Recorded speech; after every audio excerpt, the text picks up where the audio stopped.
Sup guys, welcome back with some more Zenless Zone Zero. Today we have a dev talk. This is really random. I was not expecting to get this. I would have thought this would have been like a freaking special program type thing, like later in the week, but excuse me, I guess we're showing this right now, so we're gonna check it out, see if there's some interesting news. I'm only checking this out because I'm assuming there has to actually be some important information here that they need to show us right now. So helps out a bunch to leave a like, subscribe if you're new, my dudes. Let's check it out. I mean, 14 minutes long. Let's see. What does Zenless have cooking?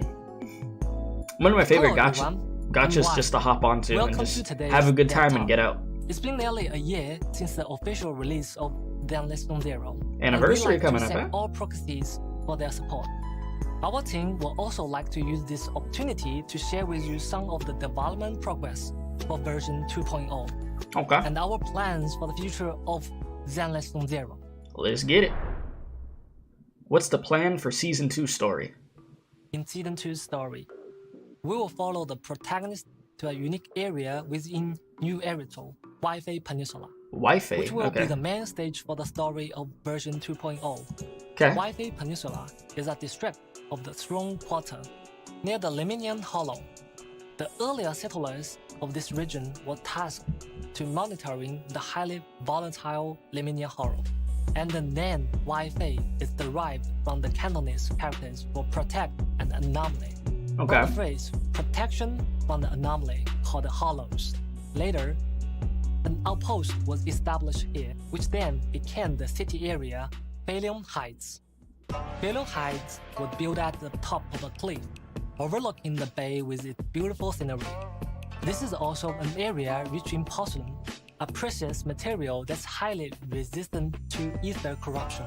Mining and processing porcelain has thus become the core industry of Wi-Fi Peninsula. Okay. Behind this massive industry and its profits, however, lies a tangled mess of factions. Here, we'll gradually unravel the clues we planted throughout the story this fall. For example, Zara's true plans behind the sacrifice and the bringer incidents, the conspiracy behind the mysterious exorcist, and the truth behind the fall of the old capital, as well as the secrets of the Phasm siblings. So there's a lot going on. Our protagonists will encounter agents from various factions and embark on brand new adventures. For example, that way seeker with yellow we saw earlier is none other than Yixuan, the current leader. Wait, she looking good, man. Run that back. Run that back. Holy. Brand new adventures. let me see her again real quick. Run that back. Damn. Them wings though. Sephiroth who? Just kidding. Nah, Sephiroth is still goated, bro. Damn. Jesus, dude. We saw earlier is none other than Yixuan. Nah, she looked good. Of Yunhui Summit. She will make her debut as a key character in Season 2. As the story unfolds, the protagonists will gradually uncover her mysterious past and become a new disciple of Yunhui Summit. Yixuan will become our steadfast support and guide us in her craft as our mentor, helping us explore the hollows directly.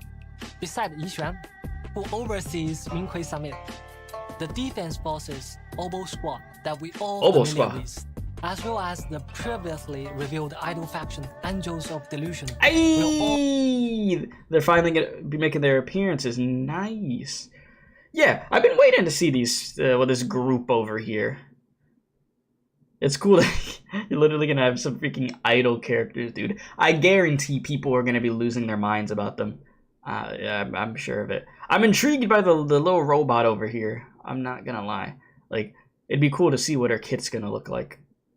And oh my god, I can imagine the trailers for these characters, dude. For some idol-like characters. Oh my god. Yeah. I think there's gonna be a new song that overthrows that Bernice song for the most popular Zenless song, for better or for worse. It wouldn't shock me if it's from one of these characters here, dude. All be making their appearance in Season 2. We've prepared a Season 2 teaser trailer to be released on April 13th. Okay, so we got some ways to go. More information about the various factions will also be revealed there. I'll keep an eye out for that then. Isn't too far away. Compared to a regular update, what's special about the content of Season 2? Well, I mean, it's a brand new arc into the game. So, I mean, that's a very big deal right there. I'm sure there's going to be some good quality of life and stuff also. Brand new area to go to. Of Season 2 will not just be opens up the map some more characters and areas. Okay, We've been talk to taking me. feedback from our practice very seriously and incorporated this feedback into our design philosophy, making an adjustment from the ground up. I'll be sharing some of the results with you all during the program. The most noticeable change is in the map design. We've completely revamped the entire map experience. Wait, what do you mean? Integrate the residential areas with compact zones at the system level. Huh? Providing a more fluid and engaging. Like you meshing it together? For practice. First, let's talk about the design of the main. You're gonna have to show me. Feilong Heights.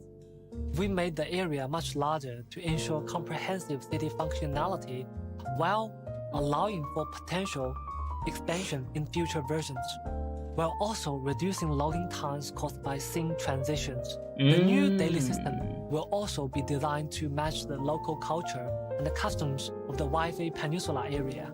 As a business-savvy video store owner, helping Yunhui Summit manage various aspects of Suibian Temple will also be a part of our new life. This new gameplay features management simulation elements, and the new features such as bamboo dispatch, integrating residential areas with exploration areas. So we're switching up how we do dailies a little bit with this new experience. Freshen things up a little bit. And the careful maintenance of the properties, Suibian Temple will gradually be restored to its former glory. Plus, various elements such as holes, scratch cards will take on new forms that match the vibes of Suibian Temple. The frequently mentioned loading issues has also been resolved in Feilong Heights. Previously, due to a limitation in the underlying design, the video store that proxies see from outside along the street does not match the actual size of the video store from within. Okay. So, we need a loading screen to bridge the interior and the exterior of the store. And now you don't really need it? In Feilong Heights, however, returning home is no longer a process that requires waiting. They said, screw them damn loading screens, bro. Pathway in Feilong Heights. They're done. The function area will be more concentrated, and the paths to access each area will become more efficient and streamlined. Trying to make everything more fluid. That overall experience will become smoother and more fluid. See? Next, let's take a look Straight at up said the it. ancient rooms of the aerospace city. I get it. Located within the Lemnian Hollow. Although the aerospace city has long been devoured by the Hollow, the ether stable area at its edge is still being used to mine and produce porcelain. In version 2.0, okay. we will begin our exploration of the Lemnian Hollow from the edge of the aerospace city. With the past few versions as precious learning experience, its overall design will be more refined, with larger explorable areas, more robust systems, and more streamlined guidance. One distinct improvement is that after completing their training at Suibian Temple, the proxy siblings no longer needed to return to the video store to access the hollows through the HDD system. Oh, really? Instead, they can now travel more conveniently between Feilong Heights and the aerospace city. Okay, see some good quality of life in there. Will also be of great help in their future hollow explorations. Nice. Anything that, you know, makes the process smoother from wanting to get done. Because sometimes that's all it takes, when you, especially when you play like multiple gacha games or something, bro. Sometimes you just think of the process of having to get things done in the game and you're like, bruh, I don't feel like doing it. But if, hey, even though it may not sound like a crazy thing on a surface level, if there's one less thing that you have to do in order to get something done that you need to get done in said game, you'll actually want to do it. You know? It makes sense. Alright, what are other improvements in the new version? While we've added new areas, the travel system wasn't just simply expanded upon. In Season 2, we've redesigned... Well, they've very much focused on this stuff. From the original sliding area selection system to a larger map format. while also improving the UI experience. Okay. We also added a minimum. Yeah, I'm not gonna lie, along with the navigation. Zenless's UI has had my brain cooked since like launch, but I thought that was just a me thing. Where I get lost as hell, bro. Geographical layout. Regarding plot structure, we've also noticed that since special episodes and basin stories are relatively independent story units, the current narrative structure results in weaker connections between plot points, resulting in a disjointed viewing experience. In future versions, we will merge special episodes and facing stories together, putting more focus on developing the connection between the That's really good. main storyline. So rather than it being its own separate thing, we're really going to put it together so it feels more connected, and that way people aren't missing out on some of these stories. That devs are cooking with that. I actually really like that, because I'm somebody who me personally, I actually have like some freaking agent quests that I need to do, but I'm like, okay, it's something that's just focused on said character, obviously. It's not a priority to do. I would like to do it, but if I don't get to it, I don't get to it. So those have just been stacking up, unfortunately. I need to do some of those. But if they make it be meshed more into some of the main stuff like that's going on, then you'll have to play it, because it will be in there. You get what I mean? Like, I see what they're trying to... I see what you're doing. I'll go back by a few seconds. I do like that, though. In future versions, we will merge special episodes and facing stories together. I like this. Putting more focus on developing the connection between the various agents and the main That's good. We're also deepening the proxies environment. We will also steadily update the main storyline with each version, while ensuring that we do not compromise on its narrative quality. In addition to ongoing gameplay improvement, our team has also been constantly exploring the idea of bringing Zenless Zone Zero to users on more platforms. Xbox. What I can reveal right now is that Zenless Zone Zero is being prepared. It'll probably be on the Nintendo Switch too. Platform. We'll share more info with everyone during the upcoming Xbox live stream.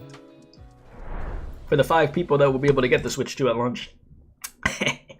What are our plans for adjustments for the combat system? The current combat design significantly diminishes the presence of the characters other than the main DPS. What should be a 3-person tactical squad feels more like a solo operation. So for Miyabi Gober. In Season 2, we will enhance the functionality and performance of non-DPS characters. Okay. For example, when agents are switched out, they can still remain on field and contribute to combat.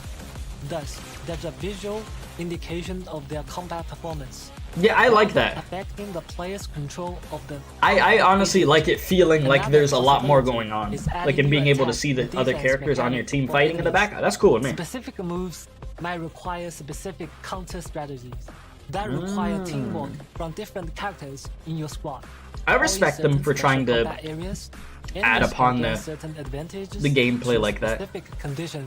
Try to get it more involved as a team, rather than, alright, DPS unit, go in there and shred. Make an appearance in the version 2.0 even if it's from a visual standpoint. However, the ultimate goal of these optimizations is to enhance overall synergy between characters, elevating both... Not to say that there isn't some characters already that are in there with some animations that you swap out and they'll be in there for a few seconds while you're on another character, because they do. Can you share any insights on the design direction for upcoming version events? Okay. But yeah, overall, back to what bro was just talking about, though. Yeah, just trying to switch it up gameplay-wise and make you feel more inclined to switch at certain moments, because it would actually be beneficial to specific fights. It'll be intriguing to see how that goes.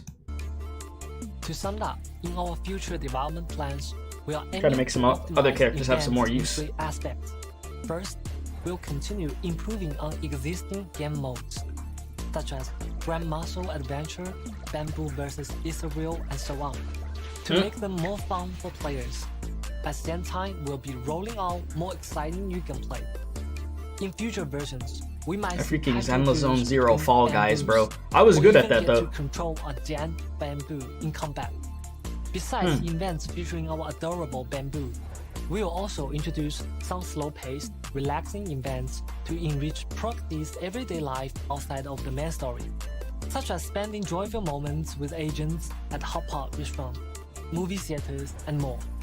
We also hope that beyond the intense and thrilling combat events, players can also take a breather to enjoy this track hit. Events. Are there any future versions regarding characters released earlier in the game? Oh, so you mean like buffing old units, like how Star Rail's apparently gonna do? Every character is the result of our team's blood, sweat, and dedication.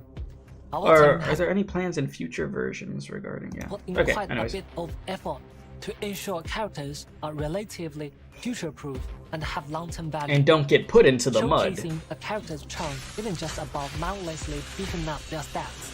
While maintaining each character's unique traits, we will strategically enhance their unique traits, rather than just simply boosting their damage output.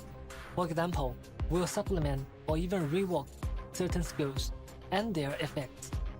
What I feel like they should do, and this would be really cool, and I talked about this with somebody before, I think, you know the mode in Zenless that they have? I forget the mode of what it's called, but it lets you switch out the character's abilities, like so their animations change and what they do changes up a bit. They should do that, but have it be permanent, but let you pick. So it's like, hey, I want said character to be able to do these, like, because I think they did it with what was it, Ellen, Miyabi, Billy, and some other characters. I think when I was doing it with Ellen, I think Ellen ended up getting some type of projectile attack. If I'm wrong on this, I apologize, but I feel like they gave her some type of projectile move or something, right? I thought it was really cool, and I'm like, damn, I would love to use this in like other modes in the game and stuff, but it's only in this mode. So if they want to add stuff to characters' kits, they should let you pick, hey, you want to swap this move out for this move? You can, you know? And that would add some more playability to some characters, because they said rather than just buffing up their numbers only, we would like to add more to said characters and rework them in a way. So just do the thing that you do in the other mode, but make it permanent. That'd be sick as hell. Like playing a freaking gacha that you're able to swap out the moves as you see freely, mix and match. It's sort of like I put it like this to you. You know, like in Mortal Kombat X, for anybody who's played that game, they had loadouts in that game. Well, they had it in an MK11 too, but we don't talk about that game. So yeah, it's like you're making a loadout for said character to your own likes, you know, whatever you feel like would be beneficial for said character. Oh, this character with these new abilities and new animations, they added it. They have some projectiles. Oh, they could do this instead. You mix and match. It'd be fun and add more depth to the game and said characters and more playability to specific characters. So I'm just saying, I know they wouldn't do that for every single character, but for specific characters, like how they've done with that said mode that I forgot the name of the mode, I like it. So. Besides that, I don't know. Y'all tell me. Am I cooking? Each character's role very seriously. While strengthening the characters, we will also take into consideration their compatibility with other characters in future versions. In terms of storytelling, we hope that our characters, even those have already been released, can showcase their own unique charm. In version 1.7, for example, we'll get to see quite a few scenes between Lycan and Hugo. These interactions are crucial for the character's emotional investment in the long run. We hope that now, these scenes over here, they went crazy. Find a purpose that belongs solely to them in different corners of New Everett. Shout out to Hugo, by the way. Challenging to do this well. Even though that dude's a loose cannon. To work hard to create more meaningful relationships between characters and players, or even take their bond to the next level. What else can you tell the players? Yeah, what else you got? As a new team, we've admittedly fell short in the earlier stage in terms of both narrative and the gameplay elements. With the TV stuff? Listen, nobody remembers the TV stuff. You're good, bro. Don't worry about it. It's all good. Thank you, Proxies, for your TV. What's a TV? Feedback and support. In future content updates, we will prioritize ensuring content quality and humbly continue to welcome feedback and guidance from our proxies with the utmost respect. we hope Season 2 will bring proxies a more complete and smooth. No, Season 2 is definitely going to be good. With the way that the epilogue or whatever ended for Season 1, cooked. The official community like, channels. Peak. So this is going to be good. I'm sure of it. Are crucial for our future content development. See you next time. See you next time, my guy. Hey. Shout out to Zenless. A game that at launch people were trying to spit in the face of. I didn't spit in this game's face at launch. I wasn't crazy about the TV thing, but I wasn't saying, like, you remember when this game launched and how much disrespect it was taking for no reason? Oh, this game is too easy. Oh, this game is trash. On day one, I'm like, bro, let the game get some time to cook, you freaking idiots. Jesus, bro. And now everybody want to glaze the game. Like, I remember this game's launch. I do. So, y'all are tearing this game's ass up. Like, I'm happy that they did the stuff with the TV to, like, take it out of main story and all that stuff. I think that was a good decision, but Jesus. They're acting like all the other aspects of the game are garbage. It's like, bro, you just started the game, bro. Like, breathe. But yeah, very good dev talk, in my opinion. There was a lot of solid things in here. They really were emphasizing how much they wanted us to know about the map changes and the lack of loading times and everything meshing more together as far as the world goes. The fluidity is a big point that they were making there. And they talked about some new factions that we're going to be seeing new characters, which is really cool. This lady right here looking crazy though. Like, hell yeah. We locked in, boys. Yixun? Yeah, Yixun, we locked in. It's gonna be really good. It's gonna be really freaking good. Because the story, each time they end a quest, it has me wanting to play more and actually has me caring about what the hell's gonna happen next, which is important. You want to leave players on the edge of their seat and they actually care to know what happens next, not be like, oh, alright, whatever.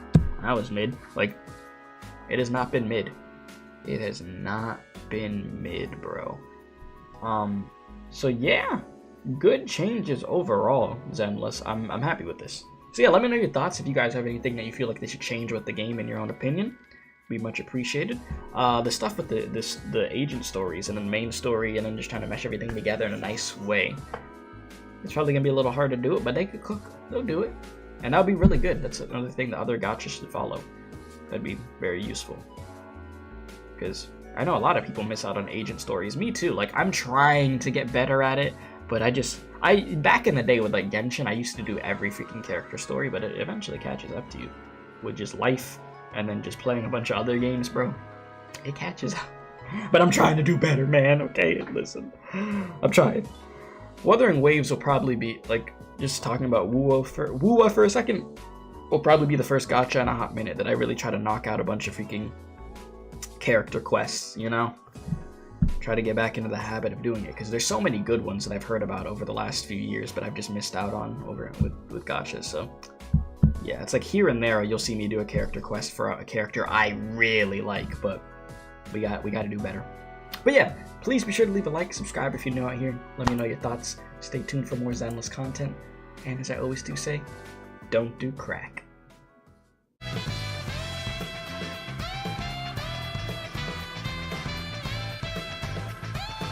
Be sure to subscribe to the Special K Experience if you enjoyed this video. If not, you're going to Femboy IHOP.